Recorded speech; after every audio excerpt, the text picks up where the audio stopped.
Hello and welcome to Ham Nation, episode 538 for January 18th, 2023.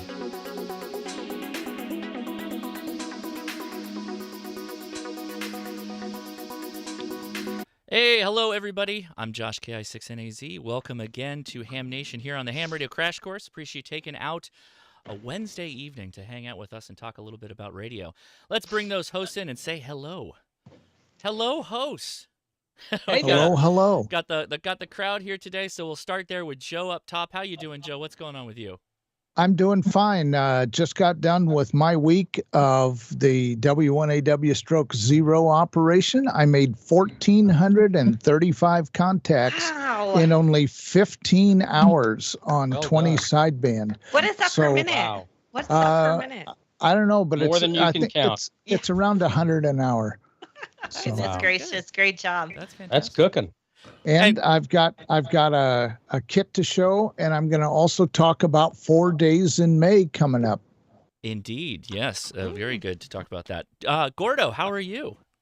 All is fine here. The rain has stopped, as you well know, and we're getting ready for Quartz Fest. That's right. Dawn down there on the left, how you talking? Or how you doing?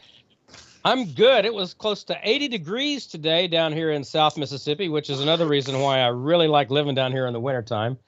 And let's see, we've got Dr. T with the solar update today, which is going to be really cool. I want you to take notice of the geochron display in the video in her solar update, because you can actually see when the solar flare hits, you can see in the United States, FT8 just go and disappear. And that's an exclusive. You won't find that image anywhere else but in her video tonight. It's very cool. I got to mention, for everybody that heard Amanda last time talk about the drinking game, you may want to sit this one out as far as it goes. the Tamitha Scove drinking game? That's all I got to say. So look forward we'll to all that, be designated drivers after tonight. Yeah. Also, got a couple of birthdays in the family. One is my cousin Edgar. He's very old. He's dead. He's been dead for hell forever. Edgar Allan Poe's birthday is tomorrow. Oh, he's my distant cousin. Wow. So which explains a lot, if you know what I mean. On Friday is Tyler's birthday, my son, N7TMW.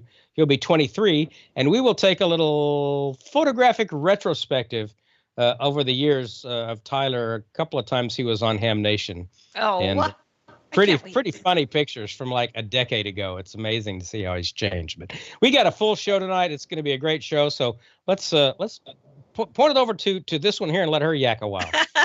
Yeah, what do you got going on, Amanda? Oh, goodness gracious, you guys, it's been a week, I'll tell you. And I'm watching the weather, and everybody that either you flooded out or now you're about to get snowed out. So buckle up, babies. It's not going to be an easy ride this week. Okay, but I do have a fabulous guest tonight. We have Bob Noman, W5OV, joining us from the ARRL headquarters. How you doing, Bob? Thanks for being here. Well, thanks, Amanda. I'm trying to stay visible in front of my green screen here. And I love sorry it. I don't have a boom mic in front of me, but figure I'll show this and see if I can get it visible. Oh, it's a bit. Here's my Heil headset in the box, brand new, not used, but ready at any moment. Fantastic. See, he's ready to go. Yes. Bob, so we're going to talk about volunteers on the air, but beforehand, I'm not just going to let you start talking about that without giving us some background. I mean, you've got a long career in amateur radio, so give us a little bit of background, and then we'll talk about volunteers on the air. Sure. Take it away. Well, just background on me. I've been a ham for 50 years. I'm celebrating that, and I have my 50-year pin here that I just received. Very nice. This week from the ARRL. And I've been actually employed in ham radio since 1978. Really? With a brief detour into IT management for about 30 years in the middle. But I've done amateur radio for most of my career as a job, and starting with Heathkit back in the late 70s and early 80s, and later on with Array Solutions out of Texas, and DX Engineering in Ohio, and now with the ARRL as Director of Operations. And I'm What is very happy to do so. what does Director of Operations mean? Well, that's a good question. I'm responsible for almost everything that has nothing to do with QST itself. The VEC, Volunteer Examiner Group, is under my direction. W1AW and its operation is under my control, and the radio sport, which is contesting and awards programs, are part of my group.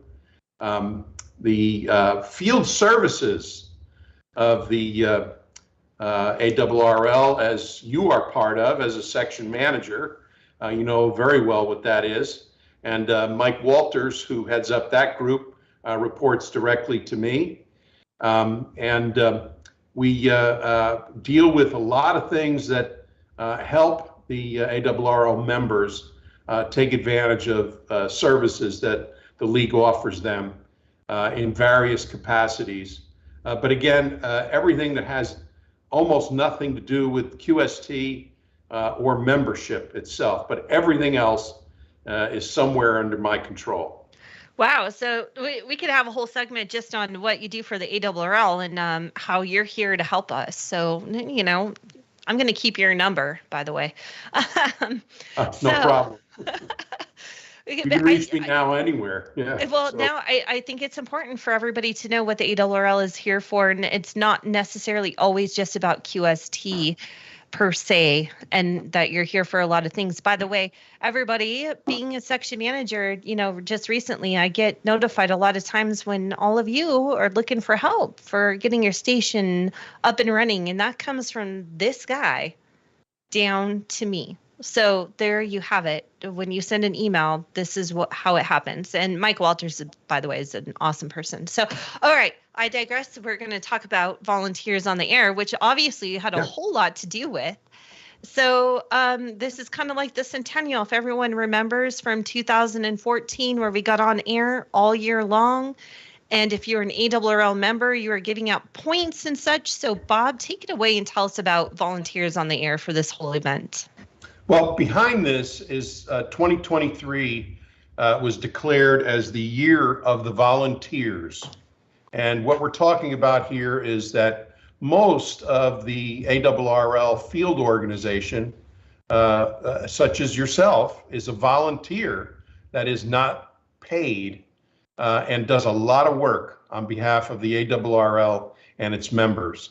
And we decided that this was going to be a year that we were going to focus our attention, praise, and support of those ARRL volunteers who give of their time for others. And this is a sacrificial endeavor. And as you know, I mean, it takes a lot of time, and you know, takes away from other activities, families, and other pursuits where you might have another hobby besides ham radio. Imagine that.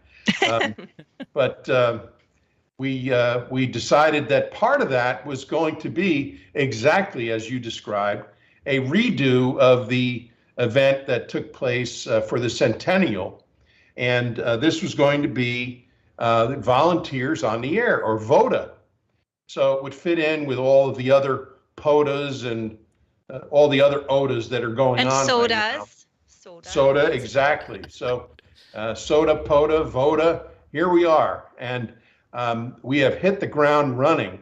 And as Joe reported, Nebraska was active as W1AW/0 this past week. And, Josh, if you want to pull up that table, yeah, everybody, the W1AW portable stations are going to be operating all year long. So every state's going to be on twice this year. That's correct. That's so correct. The idea here is that in case someone is going to be on a vacation or away from their home station for a while, there will be a secondary activation of every state. So everybody has a shot of working all 50 states as W1AW / whatever the prefix is, call sign area.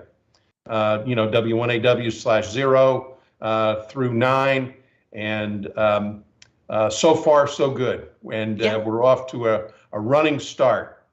There will also be special activations really? Yes, from we hope for Guam, the Virgin Islands, Puerto Rico, and any other U.S. possessions who can put together a credible operation. We're ready to add them to the list. So we could have W1AW / KH2 in your log. So that'd be kind of cool. It would be cool. And, I just have to tell all of the viewers, do you know that the only way I got Hawaii confirmed on 80 meters is by working W1A0, AW, it was during the centennial. So that's the only way I did it. KH6, yeah. Yes. And so, but let's go to the points table, Josh, if you don't mind.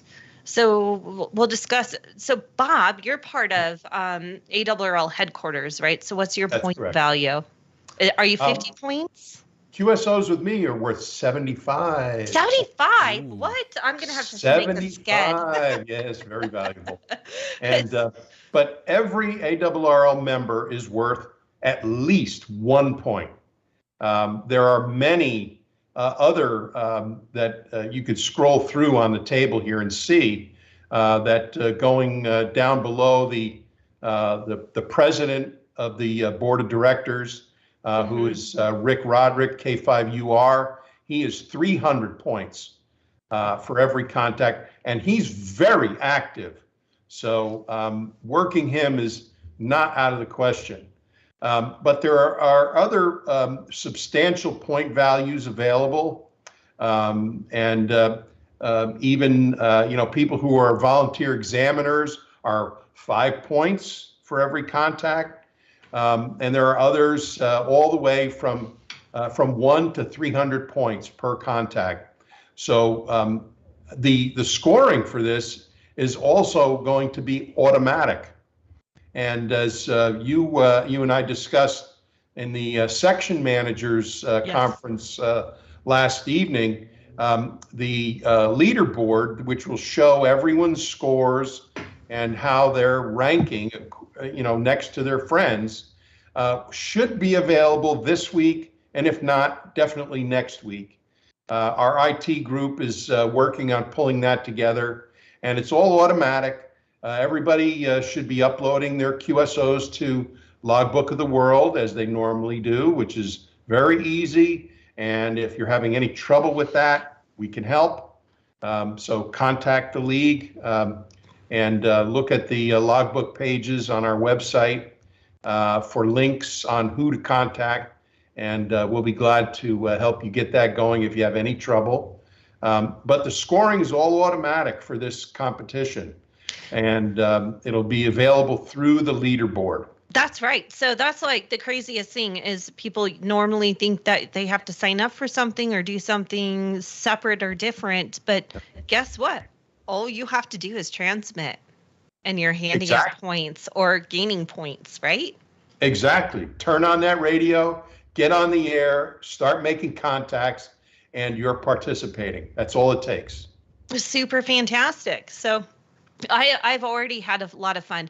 By the way, Bob, I have ran some pileups and saying a VOTA or volunteers on the air, and I've been handing out 175 points. And, to be honest, most people didn't care. They didn't know that they were gaining 175 points. But I have really, really had fun talking to folks and seeing what they're doing for the ARRL and what if they're a VE or they're like, oh, well, I'm an emergency community coordinator. I didn't even know. So it's been really fun. About the way this is set up, even though it's a contest, okay, but it's 365 days long. Yeah. And it allows you the time to actually make a connection with many of the contacts that you're going to make and have a conversation and maybe make some new friends. And there's certainly nothing wrong with that. Absolutely not. Or getting people involved. And once again, we want people to be involved in the ARRL. If you're an ARRL member, we want you to take some of these other field appointments. I say that as a section manager because it means a lot to me. I want you to be an official emergency station. I want you to be a traffic manager. I want those things because it helps my life and helps keep people involved. So that, I think that's the other part of it, is it not? Absolutely. There's plenty of opportunities to help, and the more people who help, the less work each of us has to do. So you're dang right on that. Well, yeah, I mean, that's the way it works out. And there's a lot of opportunities to help in the various categories. I mean, we have training to help other people become licensed, the volunteer examiner program of actually giving the tests. And of course, you know, the ARRL is in the lead in that category. And, you know, ARES, the emergency communications group that within the ARRL is an opportunity to get involved and help in your local community. Oh, sure. And there's a lot of new training available in that arena. And, you know, there's plenty of opportunities. Yes, and definitely. It's a lot of fun. You make a lot of friends, and I think it's enriching to every individual as well as to the hobby in general. I think so too. Well, thank you, Bob, for being here tonight. Josh, did you find any questions we need to address? I think somebody pointed out 25 points for Diamond members. I was like, hey, that's me. That's correct. You're a Diamond. How do you Club? become a Diamond member? What do you have to do? I think it's just you pay a bit more, right? Well, yeah. Oh, it's a Glam thing. Okay. Diamond Club membership is a great thing for people like myself. I'm a Diamond Club member also, but just that's a point I wanted to address, is that the point value that you give out is whatever your highest appointment point level is. They're not additive. So I get 75 points because I'm an ARRL manager at headquarters. So my 25 points as a Diamond Club member is ignored. So that's the way it works. But anyway, Diamond Club members are 25 points. Maxim Club members, those are the real generous folks, they're 50 points minimum. And there's many other higher levels. This thing is really turning into a very popular thing. And everybody's reporting they're having a whole lot of fun. So I can confirm. Definitely. Yep. Josh, yep. Any other questions we got there in the chat room? It was a comment, but I think it turns into a great question. So just says, I just talked to the W1AW VODA station on satellite. So I think the question to convert this into is modes of operation. What should you be looking for? Well, it's all modes. You can work any station 3 times per band. Once on CW, once on digital, once on phone. Okay, satellite contacts are also accepted. The only thing we're not doing this time, which is different than 2014, is we're not utilizing the WARC bands. Yeah. That is 30, 17, and 12. 60 also is not really part of this either. But 30, 17, and 12 are exempt from VODA contacts, but it's all the other bands, you know, DC to light, normal communication, and again, you can work the same station 3 times per band, CW, digital, and phone. Dang it, now I have to get busy on digital. And then the last one is obviously, well, I think it's assumed, but this is all connected via the capabilities of Logbook of the World. Is that correct? That is Great absolutely question. correct. So when you log, you need to upload them to Logbook of the World, and then the points just all figure out where they're going correctly, right? Yes. There you go. Yes. Most of our members are using Logbook already. So this is routine for most of the people who are going to participate. But again, if anyone has any difficulty with making the connection so they can upload their contacts to LOTW, we have support available at headquarters all the time. So, let us know if you need some help. Thank you so much, Bob, for being here tonight. I appreciate this. This is going to be the beginning of your syndicate to go on the tour. And I am so grateful that you decided to be here first so that you could explain all of this. Amanda, it's been a pleasure. And I thank you for inviting me. And again, I didn't invite, I insisted, everybody. I insisted. All right, fair enough. But either way, if anyone has any questions, they can direct them to me at ARRL, my call sign at ARRL.org. Hey, And Bob. If the reception that I got on the air is any indication, I think it's going to be a success. Well, I think you're absolutely correct, Joe. What we're hearing from the field is that the response is overwhelming, and there is a tremendous amount of activity. The other thing that is helping is the current solar cycle 25. Yes. There you go. Dr. T, she'll tell us. Is really booming. So 10 meters has been opened very late. And, there's a lot of opportunities to make a whole lot of contacts, work a lot of DX as well. And there's a lot of DX stations looking for United States ARRL members to get their scores run up. So you're going to be popular no matter where you are, no matter who you are, and what your point value is. So have a great time. It's going to be fun. Thank you, Bob. Real quick, Bob, were you at DX Engineering when I was there a few years ago doing Ham Nation? You bet. I thought I remembered meeting you. And also, by the way, congratulations on 50 years with the league. I just got my 25-year pin. Let me get that. Hold it up, Don. This week.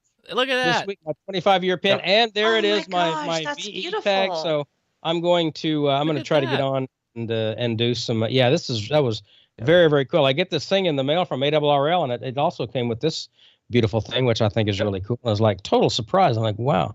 So I'm going to get on, try to, sling my 5 points where I can. But great organization. If you're not a member of the league, you really should be. Anyway, Bob, thanks for being on tonight. We really appreciate it. Yes, thank you so much. I'm thrilled to be here, Don. Thank you so much. Have a fantastic night. All right, we're going to move on to Gordo, who's out of the weather. No more rain. How you doing tonight? Take it away, honey. We're doing fine. And Bob, thank you so much. This is indeed the year of the volunteer. And hey, 25 points. And as a proud life member of the American Radio Relay League and ARRL and so on, wow, Bob, you've got a big job and a great team. And Becky does such a great job with QST Magazine. Fine oiled machine. Congratulations. Well, tonight we're going to talk about volunteer efforts. And the first one, and Josh, if you'll go ahead and roll it, the first one is Hamcation, the Orlando Hamcation. Now, this event, the Orlando Hamcation, has been going on since 1946. It's always the second week in February, and this February 10 to 12, and attendance has grown all the way up to close to 20,000 attendees. It's a biggie, second only to the Dayton Ham Radio Convention.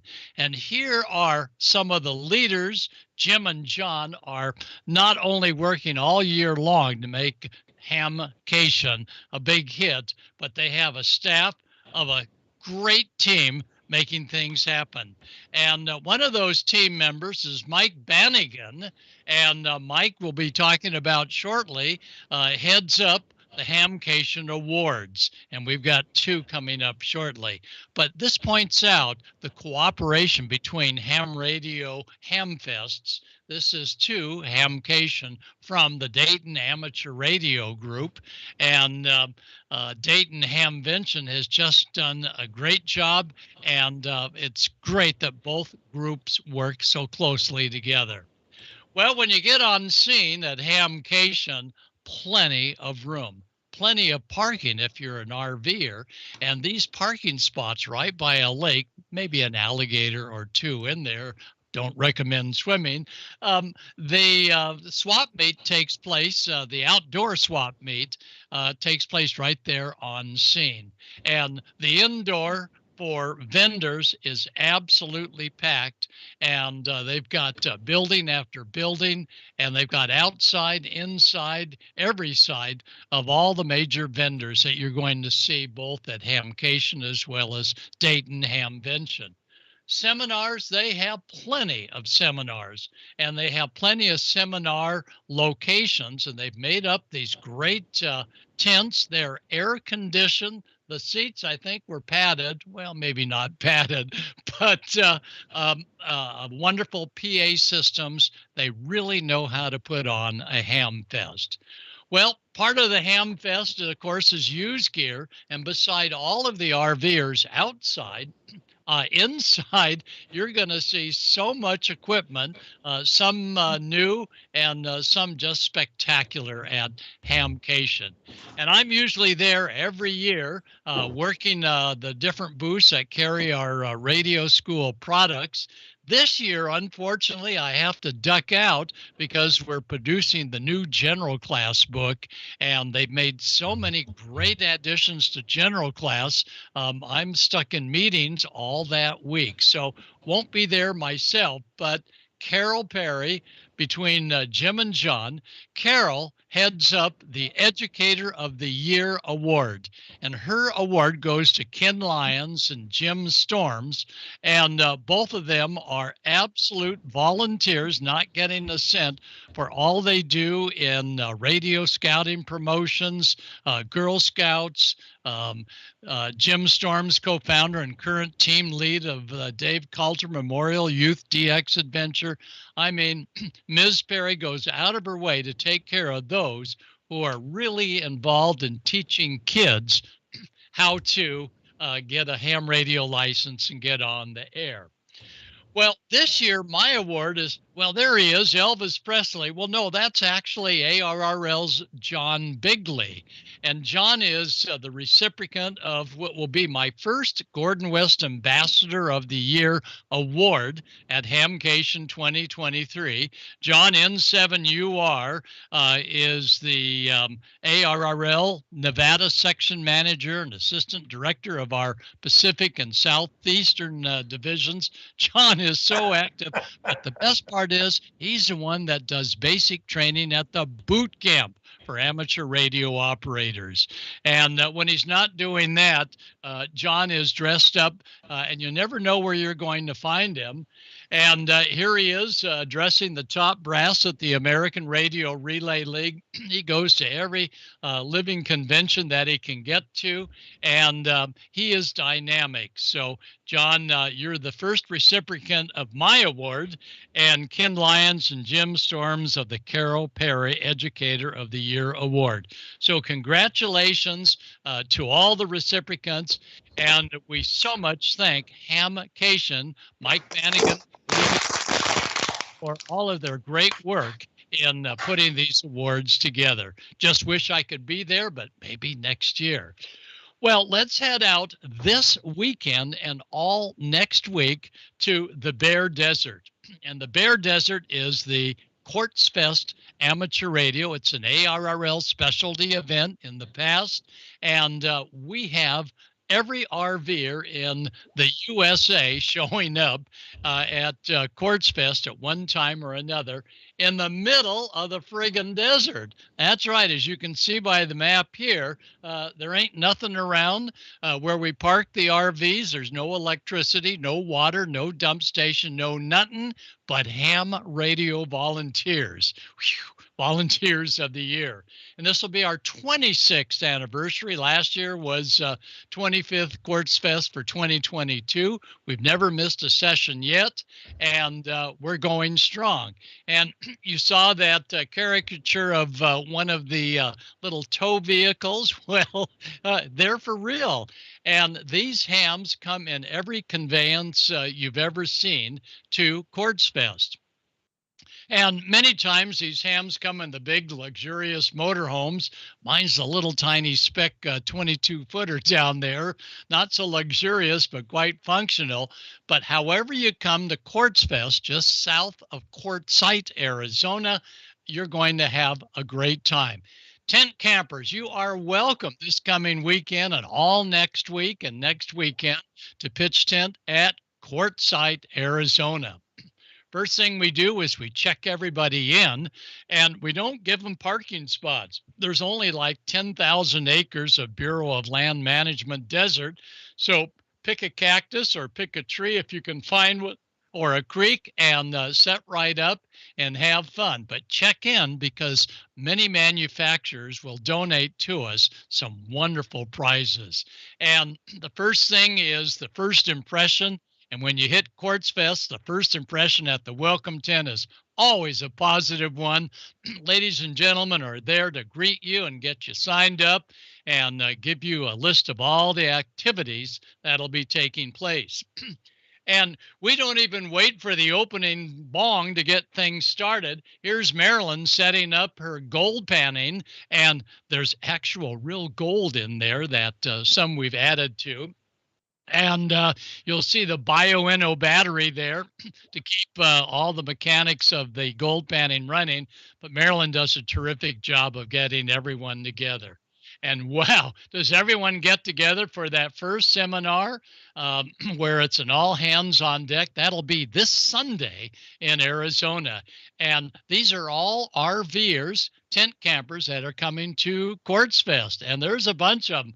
And thanks to Chris and Lynn. Chris does such a great job. She's been running this for many years as the main organizer. And every year we all have a great time. Many of the folks will present seminars beside their own trailer, and usually there's a fire ring nearby. The daytime seminars are going to be under the open sky. Because of COVID restrictions, we want to make sure everybody stays safe, so there's plenty of fresh air. No cooped up inside seminars will be going on.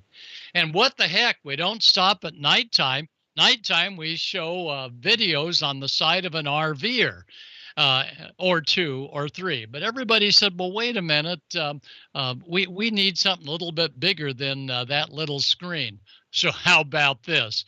Thanks to Gary and his team, seminars during the day and movies in the evening for those that want to see all about Quartzsite, Arizona, and all of the activities that are taking place on the big screen. And yeah, plenty of electricity. We always have campfires going on. We'll be working the International Space Station on FM. And we have a lot of telescopes that come out. We'll be watching that new comet. Hey, Russ, it's a hootenanny. And every year we have different guests bringing their own equipment. And this hoot is a hoot. And we have a big sing-along on Thursday. And there's Jerry and Amy, and they're getting all ready to, let's see, they're working their loop antenna. I had to take a close look at that and make sure. But, yep, they're going to be there, and they're going to be having a great time on the air, and you'll be working them as well as others on the special event station that we have at Quartzsite, Arizona. And of course, we want to have a little bit of barbecue. So there is the potluck, and cast iron cooking is one of the things that we do at Quartz Fest. Everybody brings their own food, puts it in the pot, and put the coals on top, and away we go. Metal detecting. Who would have thought that hams are into metal detecting? We'll take a look. So now, this coming week, we're going to have a metal detector class. We're going to be burying some neat coins all over the place and let the metal detectors have at it and see what they can find. I'll be opening up the seminars on Monday with a talk all about tropospheric ducting. And of course, nothing more than atmospheric layers, much like the water layers that we see here with, I believe that is maple syrup on the bottom and alcohol on the top. And look at refraction at its very best. We'll be talking all about that. Pets are welcome. We want to keep them on a leash, and they'll keep you on a leash. And we do have the pet parade and a pet contest for the best dressed pet.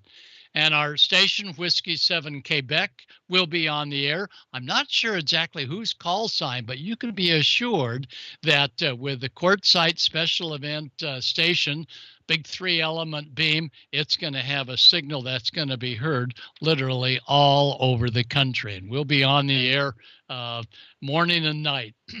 And CW, oh yeah, the station accommodates FT8, CW, voice, you name it, they'll be doing it. And if you're a little rusty at CW, there's Gary and Tracy, and they're going to make sure that you've got the right gear, you got it tuned in properly, and talk about all of the different ways that you can learn the Morse code. So it's going to be a great time at Quartz Fest. A lot of music. There's AC with his bedpan banjo. Or is that a gut? I'm not sure what that is, but it actually works. He's always a character and really livens things up. A good guy. Examinations. Well, we used to use paper exams, but guess what? Through the W5YI, as long with the American Radio Relay League, they're doing testing. We're doing testing, W5YI, and we're doing it all electronic. No papers to lose. So be sure that you take advantage if you're looking to upgrade for these examinations, because you'll get results, and your official upgrade goes through in just about a day. Although on an upgrade, you can go on the air, of course, immediately. But it'll all be electronic. Stephen and his team, the Mountaintop Amateur Radio Association, all of them will be all set for you to be able to take your test all without any paperwork at all. And that's Neil, W6FOG. He's a Quartz Fest regular. He lives in Quartzsite, and he'll probably encourage us to all look at Nomad Land that the director won an award for. That movie was shot right about where he's sitting in Quartzsite. We'll be launching Pico balloons. They'll be going up. We'll be tracking them, and there'll be about 3 or 4 different launches as well. And to find out who's behind a lot of these things, go to quartzite.org, QUARTZITE, Quartzsite. Make that Quartz Fest. I'm all mixed up. Quartzfest.org. And you'll see who the balloon launchers are. There's our team. That's Gary on the left, Mike on the right, and they're going to be doing amateur television, as well as Gary maintains all the public address systems. These are not little teeny speakers. These are the big professional booming speakers, as you can see here, and you'll hear everybody absolutely loud and clear during the outside seminars. And for those that don't want to go outside, you can take in many of the seminars via amateur television by hooking up your TV to the over-the-air antenna your coach may have, and going to one of the UHF channels and Bingo. On 70 centimeters, you'll be seeing a picture of the friendly voices. And Tracy and Jody, they are the ones that do the scheduling and keeping everything rolling. Thanks, both of you, for just a great job as volunteer of the year, all of them, in making ham radio happen. The wind system, just talked to them a moment ago, and they said, hey, we'll be there. We've got coffee in the morning, so no need to fire up your generator or anything like that. They'll have hot coffee, and the wind system, of course, is that internet connection service, IRLP, internet radio linking, and they have stations all over the country, actually a few all over the world, and they'll tell you all about how to join up on the wind system and from your easy chair be able to talk on a handheld to stations thousands of miles away. And oh yeah, we'll be talking about bicycles, about the new powered bikes, and you'll see good old horsepower, manpower behind some of the great ways that hams stay on the air. And I believe he's on 10 meters, making plenty of contacts. Get a lot of 18-wheelers that come by just to see the action because they're ham radio operators, and we meet them up on the 20-meter band, and they add to all the fun that we have. And of course, our mascots. And there's Joy, 6JOY. If you tune us in on 40 meters at 8:30 California time, she's our solar weather gal. And one of the hams made up these two great effigies of our Quartz Fest, Mama and Papa. And there's an effigy to the left of that one, or I guess that'd be to the right. And we have fun at Quartz Fest. But of course, we don't burn those effigies. We make up our own for the very finale, and that is the great roast-off of Quartz Fest 2023. So we hope to see all of you either on the airwaves or on the air or maybe live and direct in Arizona this coming week. And that's my story. Thanks again to Bob for all the great work of the ARRL. Remember, extra points for those that are Diamond Club members as well as officers, and we salute you all that are making ham radio happen. So I think I'm turning it over to Joe, and Joe, talk about making 20 meters happen this past week. Joe has certainly done so. So Joe, tell us all about it, and hey, I'm going to get in our comm van and I'm out of here. Gordo, WB6NOA. Joe? I'll take an audible really fast. I think we're going straight to ICOM, so we'll be right back. Happy New Year from ICOM. Didn't get everything on your wish list? Spice up your ham shack with one of ICOM's popular handhelds, mobiles, or base stations. These radios are perfect for working your favorite bands while staying inside or venturing out this winter. The IC705 is the perfect sidekick and QRP companion. Base station features and functionalities at the tips of your fingers in a portable package covering HF 6 meters, 2 meters, and 70 centimeters. This compact rig weighs in just under 2 pounds with RF direct sampling for most of the HF band and IF sampling for frequencies above 25 megahertz.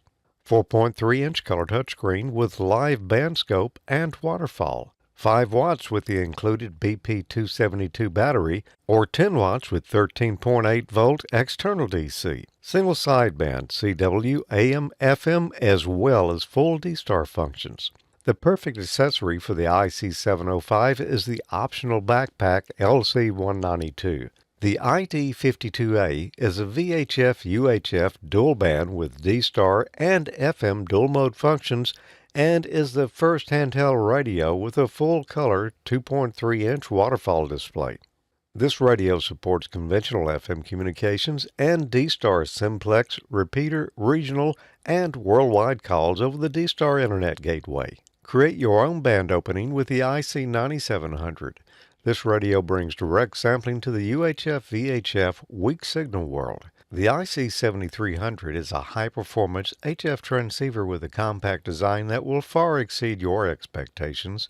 RF direct sampling, 15 discrete bandpass filters, large 4.3-inch color touchscreen, real-time spectrum scope, and SD memory card slot. The real ham fun starts here. Happy holidays from ICOM America. And visit icomamerica.com/amateur for more information on ICOM radios. And a big thank you to ICOM for sponsoring Ham Nation here on the Ham Radio Crash Course. I mention every time we go live that if you click that little button there on the website that's linked in the description to ICOM America, you can enter their swag pack giveaway. They give away 3 winners every time we go live. And the first week's winners were Alex F. KD0YTE, Henry B. WB4NQF, and Jason T. N0VFI. At the end of the month, they'll pick a winner, and that person gets a radio. So make sure you stay tuned to the website and keep watching Ham Nation. I appreciate it. I get the pleasure of introducing a new friend to Ham Nation, one Glam Ham Radio. So hopefully you're ready. How are you doing? Very good. Thank you. Thank you so much for having me on your show. I'm excited to be here. And I appreciate you taking the time. I know you're busy out there. So I guess maybe give everybody a little bit of introduction to yourself. You're kind of giving your ham radio journey to people on TikTok. I am, yes. Well, kind of inspired by you and all the other great YouTubers and stuff. Yeah. I have friends in entertainment who are on TikTok, and they are very successful, and they really praised it. I know a lot of comedians because I have a stand-up comedy background. I just have to switch my fancy screen on. There we go. Yeah. It went to sleep. I had to have the fancy screen behind me.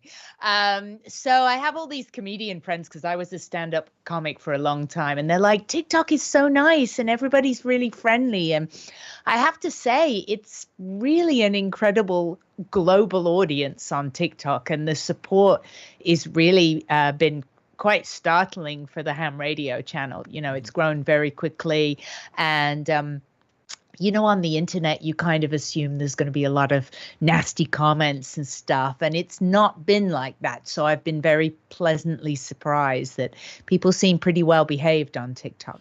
I see Randy in the chat. We might mention him later as we move through the questions here. But how did you discover ham radio? Well, I had in 2012, this is the slightly longer answer. I had a near-death experience. Nothing dramatic, nothing like falling off a mountain or anything like this. It was probably the most sort of dull one you could have as far as what actually happened. My blood pressure crashed, but I had a very strange experience, and I was with 2 people.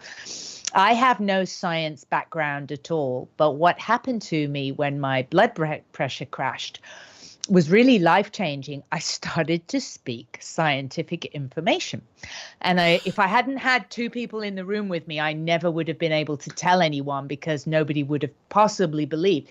So I had no science background, and the first thing I said, and everything just flowed out for quite a long time. I have like a 20,000 word document now. But the first line that kicked it off was, everything is an illusion. It is all our perception of an infinite range of frequencies and vibrations. And I went on, and I remember everything. And it was very profound about life and death and so many things that I would have not been privy to. So I started a podcast called The Gray Escape, my last name Gray, and I interviewed scientists and authors. I went the science route, and I interviewed people in different countries. I had sound scientists on because the very big messages I got in my near-death experience was sound can heal everything, and music is the key. So I studied sound healing in Glastonbury, color frequencies in Cambridge in the UK. I literally dedicated myself to research for about 16 months. And I learned that everything I had talked about in my near-death experience was true. It's what physicists say today. There is no solid matter. Everything is in fact sound, but our ears are not strong enough to hear that everything is sound. So on my podcast, I even had NASA's ham radio operators on my podcast because it was like everything to do with frequencies fascinated me. So when the pandemic kicked off, and we're talking many years later from my near-death experience, I was, under lockdown like everyone else. And I discovered this app called Hamsphere, which I talk about a lot on TikTok because you can get a free 30-day trial. And it's a ham radio emulator. So I was sewing my part that I was doing for the pandemic. I was sewing PPE for nurses and doctors and stuff. So it was the only thing I could do was sew. So I was like, I'll sew bonnets en masse.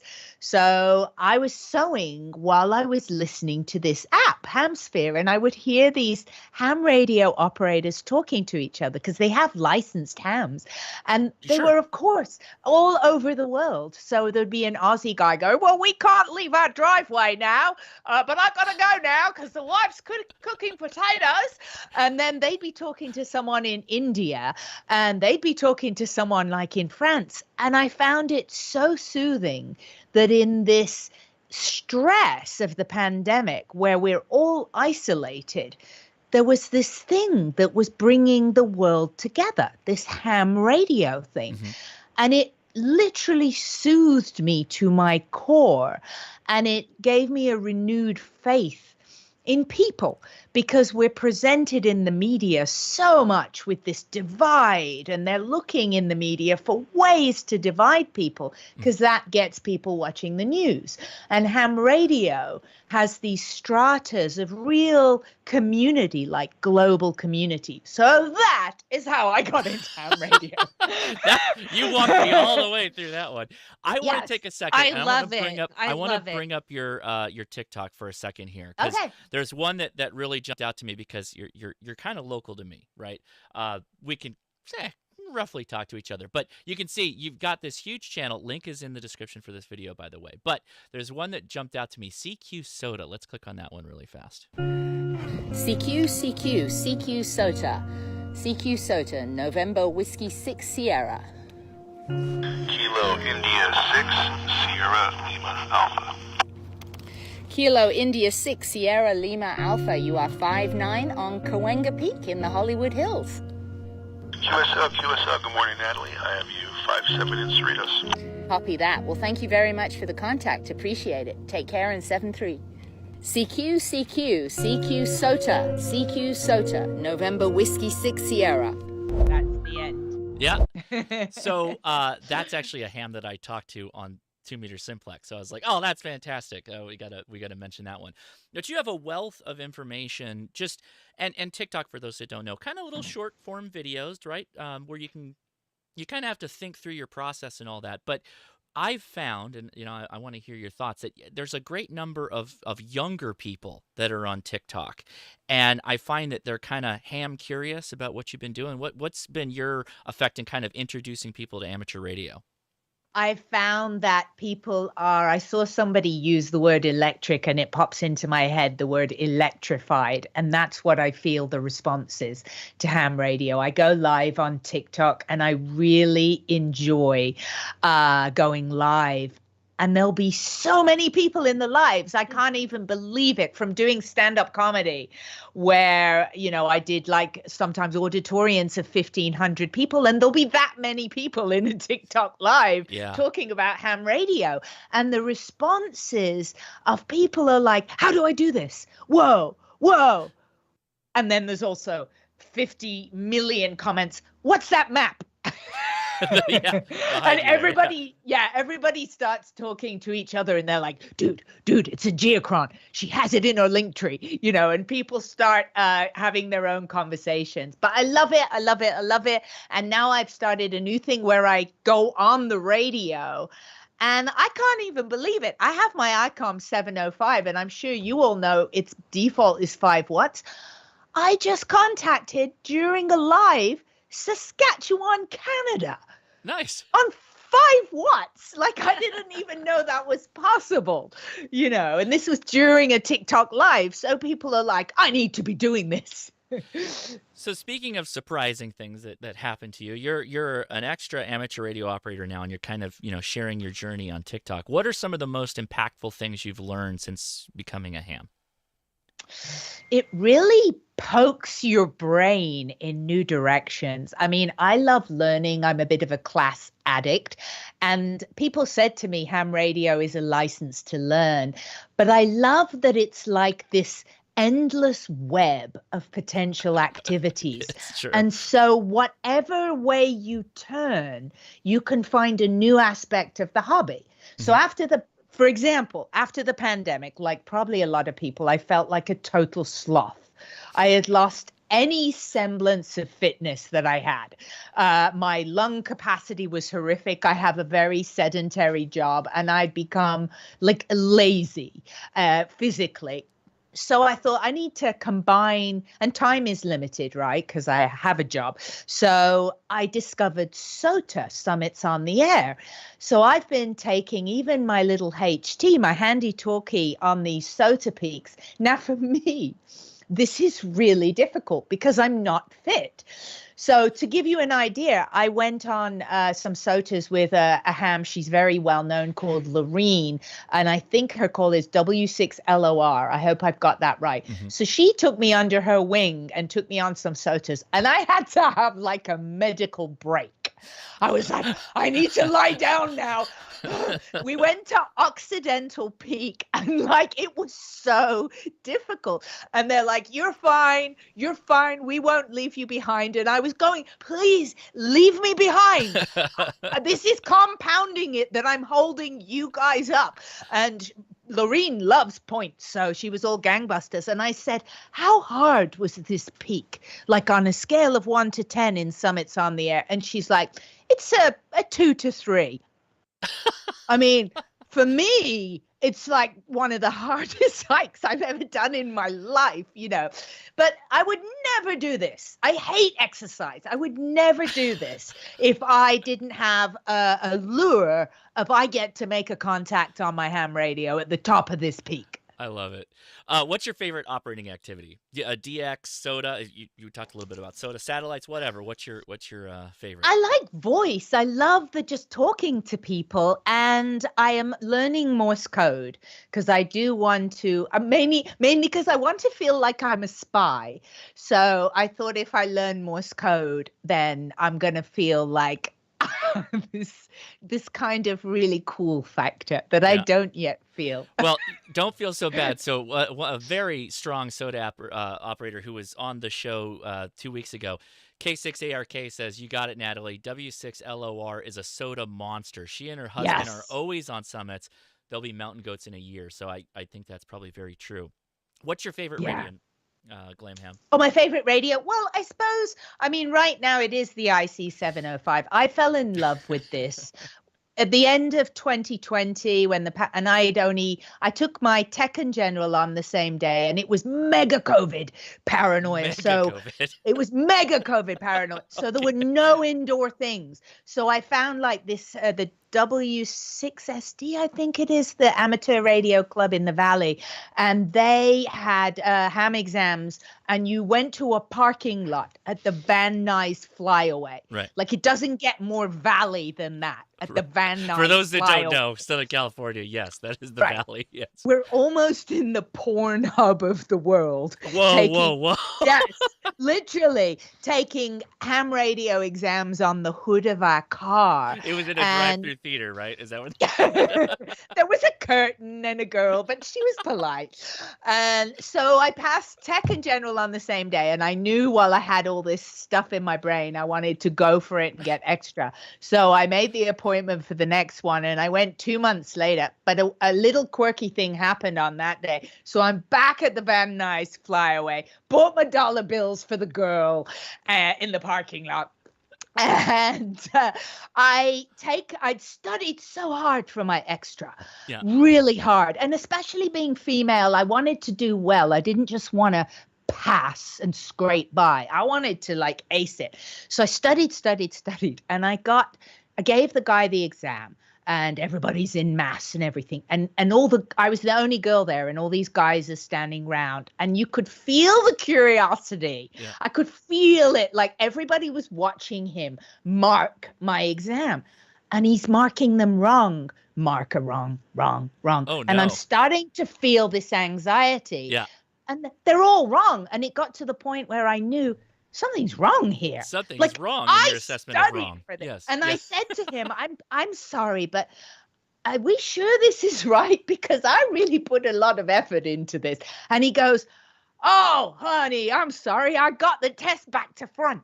And he was holding his little template backwards. Yeah. And of course, he turned it over. And then if I hadn't got them wrong, but it was that I can't tell you the anxiety with everybody watching and getting all of him marking them wrong. It was like I needed a stiff drink when I got home. Let's just put it that way. Well, again, thanks for taking the time. Link is in the description for your TikTok. Last question. Are you going into Hamfest this year? Because we met up at Hamvention. I know you hit up Quartz Fest in the past. That was one of the big things. You rented a van and just went and just did it. So what are you up to this year? I wanted to go to Quartz Fest, and especially I see K7AG and I adore Randy. Yep. And I felt, how am I going to break it to people? I've been working on this project. I'm writing on a big Warner Brothers project, and we've been on it for nearly 6 years. And it's a big deal, and it's coming out February 10th. And we're all on call for any last minute things that we're needed for this project. And then Randy got COVID, and that's horrible. But he said, I'm not going to be able to go to Quartz Fest. And there's a little part of me that thought, oh, Randy's not going to be there. So I felt a little tiny bit better that I couldn't go because Randy's not going to be there. So Randy and we need to meet up for our own private Quartz Fest in some deserted parking lot. I mean, the Van Nuys Flyaway, I can recommend. The Van Nuys Flyaway, that's right. Oh, Glam. This is great. Thank you so much for joining us out here. We'll have you back on in the future and tell us how your journey's going. But again, links in the description. And thanks so much for being here, okay? Thank you so much for having me on. All right. And hello, everybody. Don, try to deal with that kind of opener. There you go, bud. I got to tell you, I have been ignoring TikTok because the only time I've ever watched TikTok, it's been stupid videos and flatulence. But I'm down. I'm installing it, and you're going to be the first. You're going to be the first. What channel? What stream? I don't know what the hell you call it, but you're the first one I'm subscribing to, and hell, maybe the only one. I don't know, but I got to tell you, this you are. You know, I work with the youth and with the Young Ham of the Year award for the last 25 years or so, and I always say that ham radio is not a bunch of old farts pounding out Morse code in their dirty, nasty underwear in the basement. It's about kids and it's about YLs, and you are right there. You're proof positive of where ham radio is going in the future, and I'm thrilled to have met you tonight. And yes, I'm going to subscribe to your TikTok channel. Oh. Thank you, downloading Don. the app. You did it. I am. Good luck with that iPhone. I don't know if you'll make it work, but. Oh, hey, I have many pieces of technology. You just don't worry about me. All right, so let's get into some things here. First off, I think I mentioned at the top of the show, a couple of birthdays coming up tomorrow. My cousin Edgar Allan Poe. Yes, he is a actual cousin of mine. Very distant down the road. His birthday is tomorrow. But my son's birthday, Tyler, N7TMW, his birthday is the 20th. We've got some pictures. Go ahead and roll. Look, that is from, I don't know, like 10, 11 years ago on Ham Nation. That was when we were reading Newsline headlines live. Wow. And so here he is. And he's got, of course, the clothespin on his chin. Hit the next one. Check out this wicked side eye he's giving me. I don't know what the heck that's about. And I had no idea he was doing any of this. Yeah, until I went back and watched it because I'm busy reading and trying to enunciate and pronunciate and everything. These are just some great pictures of Tyler over the years. He got the thumbs up as we're rounding out that. That was fun. That was like a great picture here at the house. So it's been so cool watching him grow up. Like I said, he'd be 23. That was my 50th birthday. And so that was 12 years ago. I'm 62 now. His first motorcycle ride, that was way before the weight loss surgery.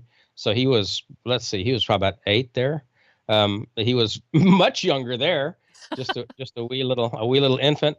And go ahead and hit the next one. That was his birthday 1 year ago, his 22nd birthday on January 20th.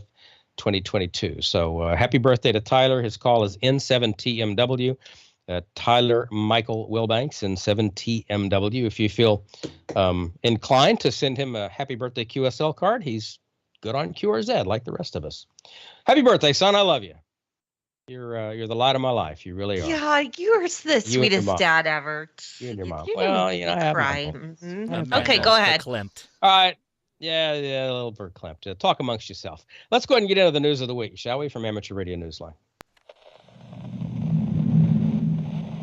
From Amateur Radio Newsline Report, number 2359. This is Ham Nation Headlines for Wednesday, January 18th, 2023. An achievement by Indonesian students is being celebrated as a first for that nation.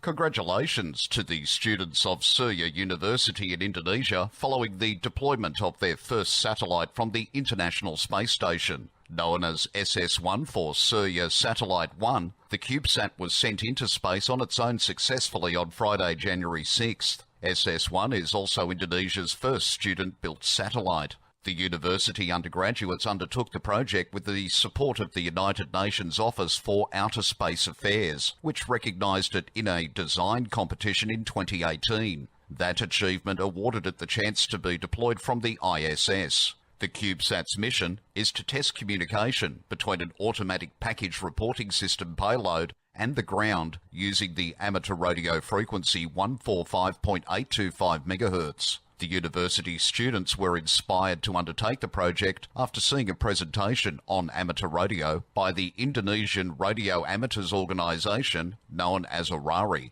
This is Jason Daniels, VK2LAW. It's time to get on the air and celebrate the first voice mode used by amateur radio.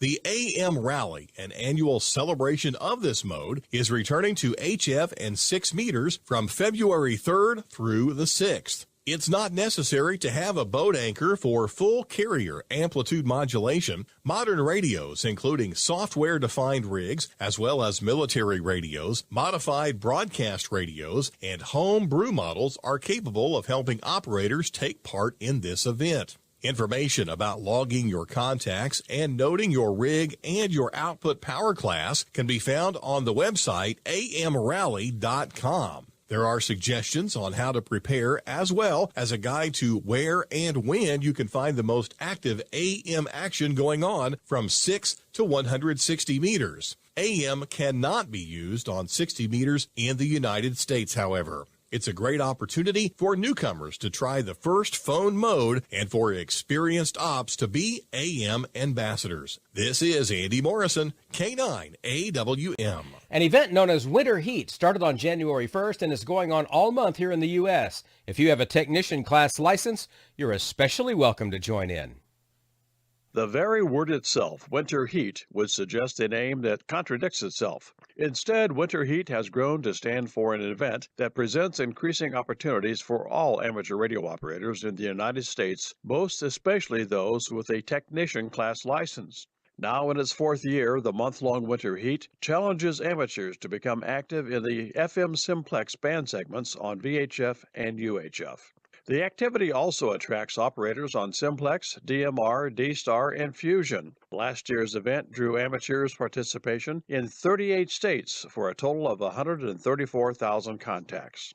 Winter Heat makes its web-based logging and reporting system available to registered operators, and those operators can also view real-time statistics and propagation. Licensed hams who are interested in being a part of Winter Heat can register to participate by signing up at www.hamactive.com. This is Jack Parker, W8ISH. And that's all from the Amateur Radio Newsline, your independent source for amateur radio news for 4 decades and counting at arnewsline.org.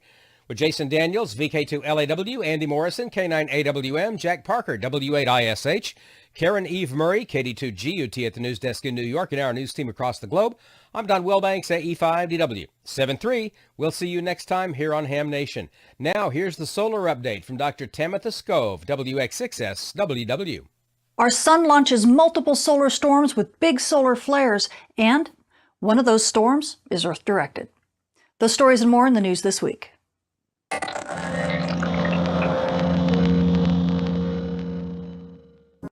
space weather this week is really beginning to ramp up, and it finally looks like the sun got that solar maximum memo. As we take a look at our Earth-facing disk, look at all the activity. We have at least 9 active regions on the Earth-facing disk, including a whole cluster of them that are just beginning to rotate into Earth view, and you can see how bright the sun looks. In fact, the solar flux just over the last few days has finally crept up past 200 mark, and that is a record for solar cycle 25, and a lot of amateur radio operators are definitely clapping and cheering. But this, along with this solar flux increase, also comes a lot of activity. In fact, back on the 14th, you can see region 3182, wham, that old friend fires off a big solar flare along with the solar storm, and that solar storm is partly Earth directed. We'll talk more about that in a minute. Then, not to be outdone, region 3191 in the east fires off a big solar flare, and another solar storm is launched. That one looks like it's going to go north of Earth, but we might get some glancing passage from that. And then, not to be outdone, 3190 joins in the fray and fires off another big solar flare, and that solar storm that along with that is going to go east of Earth. But once again, we're waiting for models to see whether that's going to give us a glancing blow. So there's a ton of activity, and we just are beginning to see some of these regions rotate into view, which means we could have more solar storms as well as big solar flares. Radio blackouts at the R2 level are definitely on the menu, and as old friend region 3182 rotates off of the sun's west limb, we're going to have to be dealing with a higher risk of radiation storms over the next few days. So overall, it is a very active week, and all eyes are on the sun. And now, taking a closer look at the long duration big solar flares we've had over the past couple days and the impacts to radio communications, we switch back to the 14th and around 2100 hours. That was when the Pacific was in the daylight side, and we had actually 2 flares back to back, an M3.6 and then an M4.6. These were both R1 level radio blackouts, but look at the impact to radio communications on the day side. It just absolutely takes it out, and the impacts last for about an hour before things begin to come back. And then not that much later, early on the 15th, when the daylight side was now covering Australia, you can see, wham, right here, we can look at that radio blackout light up. This was an R2 level radio blackout from an M5.6 flare. And again, it really impacts radio communications on Earth's day side and takes about an hour before things begin to come back. So amateur radio operators, this is what you're dealing with on Earth's day side. So if you have issues and you really need to get messages through, well, try the night side. Switching to our solar storm conditions, as you can see over the past week or so, we've been sitting at about unsettled to even active conditions, and this has all been because of some fast solar wind that hasn't been all that impactful, but every now and again we get kind of like a mini solar storm that kind of grazes us to the east or to the west. Nonetheless, it's managed to kind of rattle Earth and keep it a bit on the perturbed side. And then right around the 14th, we got hit by a little bit stronger fast solar wind, and yet another glancing blow from a little bit of a stronger solar storm, and that's kind of set Earth off. Earth is ready to go. And now, as you can see, we've actually gotten hit by yet another glancing blow starting around the 15th that managed to bump us to storm levels along with some fast solar wind, and that is going to continue. We've been getting some gorgeous aurora at high latitudes. It might kind of calm down just a little bit, but it's kind of the calm before yet another storm because we have yet another glancing blow and some more fast wind. Now, returning to that solar storm that was launched on the 14th, this is our prediction model, Enlil. This is NOAA's version of the model. The top panel's density, the bottom panel's velocity. You're looking down at the sun from the North Pole with Earth being off to the right. And you can watch that solar storm being launched, and it looks like that solar storm is definitely going to the west of Earth. But right around the 19th, you can see it actually clipping Earth. It's going to be a glancing blow, and that's when the solar storm itself hits. But just prior to that, there's actually kind of an enhancement, and this is due to some fast solar wind that is kind of like a fast solar wind chaser of this storm. So we're actually going to see a bit of an impact starting around the 18th. So aurora photographers, don't wait for the 19th, because we could definitely see some impacts and some aurora building on the 18th, and we could actually have a show maybe possibly through the 20th before things calm down. So enjoy that and keep your batteries charged, because it could be a lot of fun. Switching to our solar storm conditions and aurora possibilities over the coming week, we have been dealing with some fast solar wind and some minor solar storm glancing blows here and there that have really kind of rattled Earth's magnetic shield. And with the next solar storm expecting to hit right around the 19th, it really could bump the Earth's conditions up to storm levels pretty easily. In fact, at high latitudes, NOAA is expecting active to possibly minor storm conditions, and we do have up to about a 30 to 60% chance of a major storm. We're just going to have to kind of see how the Earth's field reacts to it. But aurora photographers at high latitudes, you could easily get a decent show in through the 20th before things begin to calm down. Now, mid-latitudes, the story is not quite so clear. We are expecting unsettled to active conditions, but we do have a decent chance for storm conditions, and that really, again, is going to depend upon how much of a glancing blow this solar storm really gives us. Nonetheless, we could definitely get some aurora shows at mid-latitudes on the 18th and the 19th, and with that very dark moon, that means it's cooperating and aurora could really stand out. So the space weather this week is getting very exciting. We have a lot of regions in Earth view that are firing big solar flares. And as of the last 24 to 48 hours, we've been getting long duration solar flares, which means we're also getting big solar storms being launched again.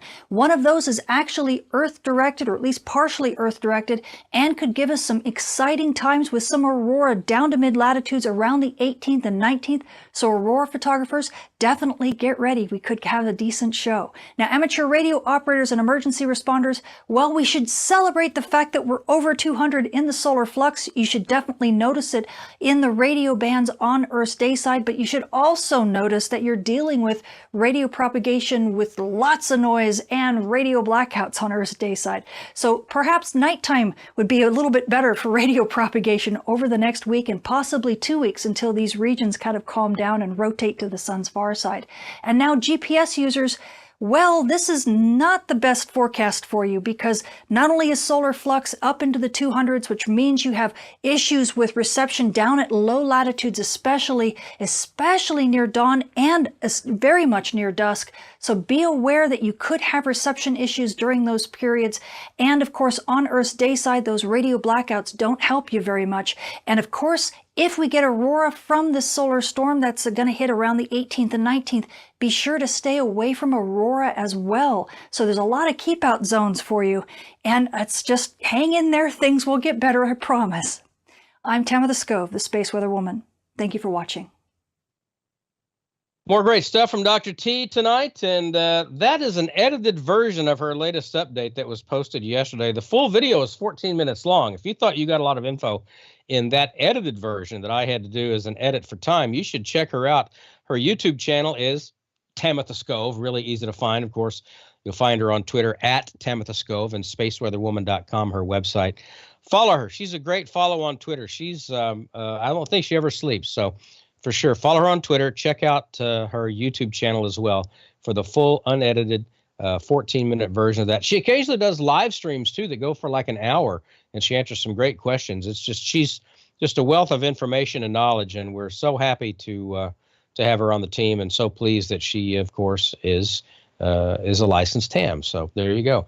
That's Newsline for the week. Thanks again to the Newsline folks and to Dr. T. And now let's go over to Nebraska, where the land is flat, but very exciting when Joe comes on. Here's Joe Eisenberg, K0NEB. Well, thank you very much, Don. And Tamitha's solar report really bears out what I experienced in the last week being on HF every day. And when we had the blackouts, it would slow things down a bit when we were doing the W1AW.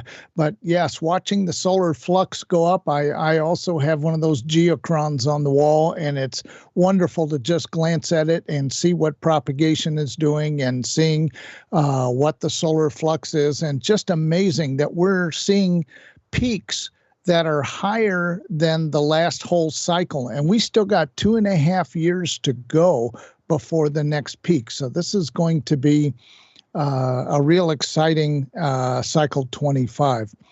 Well, let's get into a couple of things here. We're going to first off share the screen here, and we're going to take a look at 4 days in May, and that's coming up. That is starts on Thursday, the day before the Dayton Hamvention, and then they have activities on Thursday, Friday, and Saturday evenings. So after you're done at the Hamvention, you go there, and there's all sorts of things for QRP and kit builders. And this is the famous QRP Labs, and he's showing off the QDX, which I built and I showed earlier this year. It's the pocket-sized 5-watt QRP digital modes like FT8 transceiver, and it's SDR. Just an incredible radio, and I've had lots of fun with it. And I'm just about to start building the newest version of it, which covers the bands 20 meters and up instead of 20 meters and down. So we're going to take advantage of those solar conditions on the higher bands, and we'll be able to work lots of DX with it. And those higher bands are a lot easier to do it with low power. But at 4 days in May, you'll see people showing all sorts of new gadgets. This is a software-defined radio. And you'll see just lots of people, look at them lining up to spend their money and buy kits. So this is where I get a lot of my kits when I'm at Dayton, and it's well worth going. On Thursday, they have seminars all day long. And then Thursday night, they have a swap meet. And then Friday night, they have, Thursday night they have the swap meet. Friday night is club night, and then Saturday night is their banquet. And so there's a lot of activities, and it's held at the Holiday Inn in Beaver Creek, and or Fairborn, can't remember what they call it, where that hotel is. And the information on this is at qrparci.org, and you can see it's a very popular event. And I try to make it there every year and see what's new in the QRP and kit building worlds. There is Rex, W1REX, and he's showing one of his kits. And he makes the Tuna Tin kits as well as the Rockmite series of kits as well. And that one is a kit that examines crystal substrates where you're grinding commercial crystals into the ham bands. It's a lot of fun, and it counts it up for you. And this is the chairman and president of the QRP ARCI, and that is David Kripe, NM0S, and he's showing one of the 4-state QRP kits.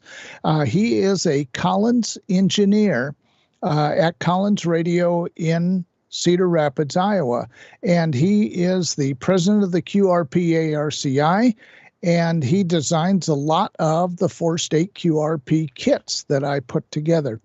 So he will be running the show this year. Here's some other kits that I have seen there. These are different types of antennas with built-in antenna tuners, and they're all wound up. Those can be taken out on SOTA and POTA events or field day.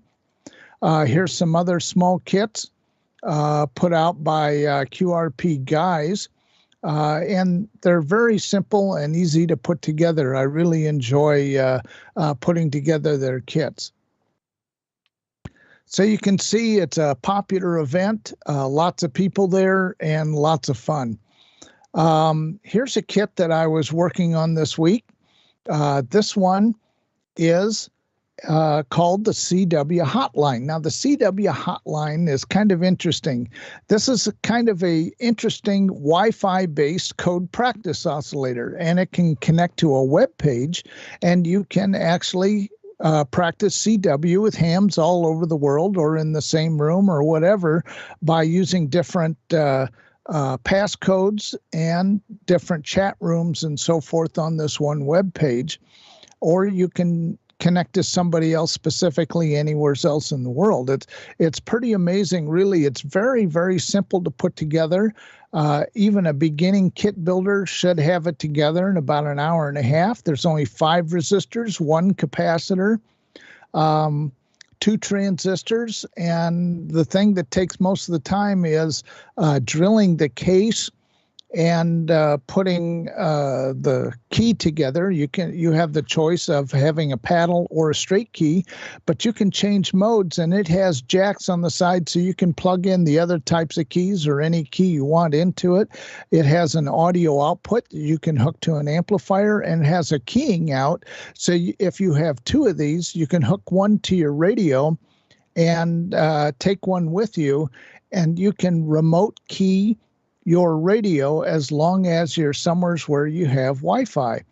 It's really cool. I set it up so it works both on my house Wi-Fi and my cell phone Wi-Fi. So I could operate portable or remote or things like that with it. Now you'll notice that my case is not black, it's purple, and I'll tell you why. And the reason is that to drill the plastic case that comes with it, is quite a problem. Now I'm going to go through this a bit. So what I did was they have a 3D print file, and all I did was print that, and it uses the lid, the snap-on lid from their case to put on the bottom. And so I made a 3D printed case, and it fit absolutely perfectly. And then I snapped on the lid from the original case, and it was just an instant success. This is what it looks like on one side of the board. You can see the LEDs and the little speaker and the key sticking out. And this is kind of a closer look on the bottom, and you can see the little board there that has all the logic and the Wi-Fi and so forth, and the resistors and transistors and so on. A very, very easy kit to put together for a beginning kit. And it was a lot of fun putting it together. You can see I chose the straight key option. That way I can plug in a paddle if I want and just change the mode, or just tap out with the straight key. And guess what? It passes your fist. So if you are a little long on your DAWs instead of DITs and so on, it's going to come through that way. It's the first code thing that I've seen that instead of using a paddle only, this one actually reproduces your fist very faithfully through the internet. And that's what it looks like when it's all done.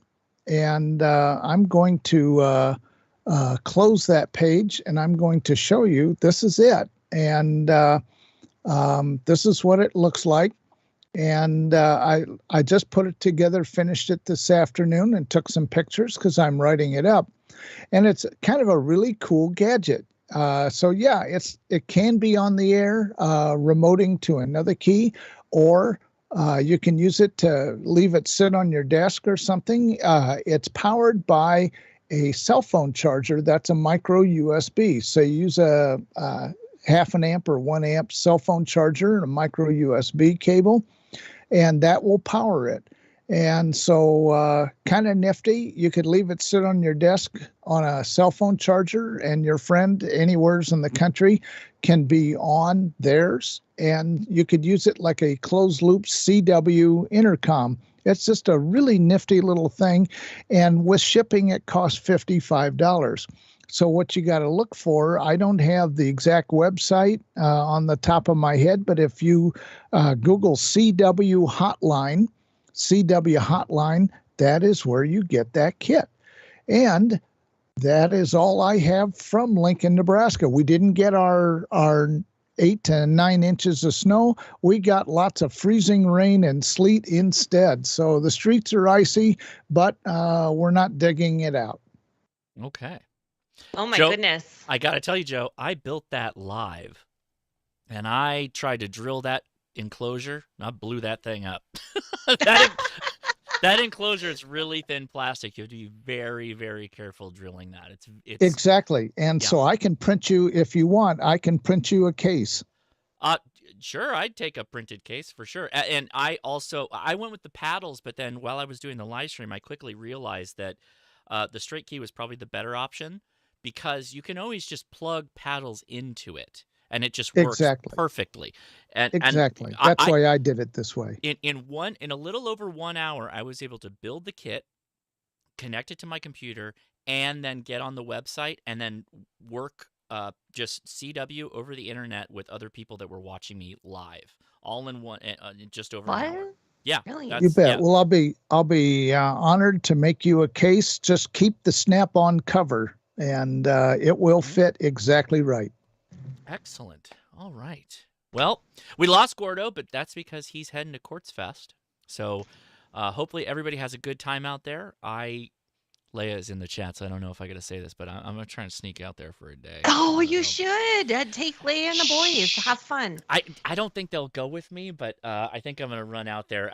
A lot of people know I bought an F-150 Lightning, and so nice I'm thinking of truck. driving it out there and have a little fun with everybody for like a day. Adam K6ARK kind of knows the scheme that I'm working on, but we'll see if it works out. I hope I can. But I see a lot of shushes in yeah, there's all kinds of everybody. Yes. Shush in the chat. You're in trouble. She's not paying any attention. She never has. Why do you think she's paying attention to you now? Yeah, right. Yeah, right. Yeah. See? Oh my God, She's you always did not watching, just say always that. watching, always watching. She's always watching. Oh boy, Amanda, you want to hit the nets? God. After Leia comes in there and Leia, yeah, she's freaking gonna kills get you. on camera right now and yell directly at Dawn. I feel so bad for you right now that the show is over. Everyone, it's now canceled because Josh is dead.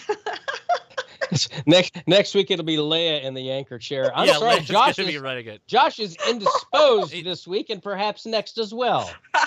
And maybe forever. We're going to see one of those shows. Nancy Grace is going to be talking about. Okay, never mind. Okay, let's move on. Y'all, he stopped. He unalived himself. Is what he did. That's right. He unalived. That's hilarious. Oh my God, I had to wipe away the tears. Holy crap. Unalived Okay, himself. so net time. Let's talk about that. We've got. I can't keep it together anymore because hilarious. I am Leia. If you killed him, I wouldn't freaking blame you.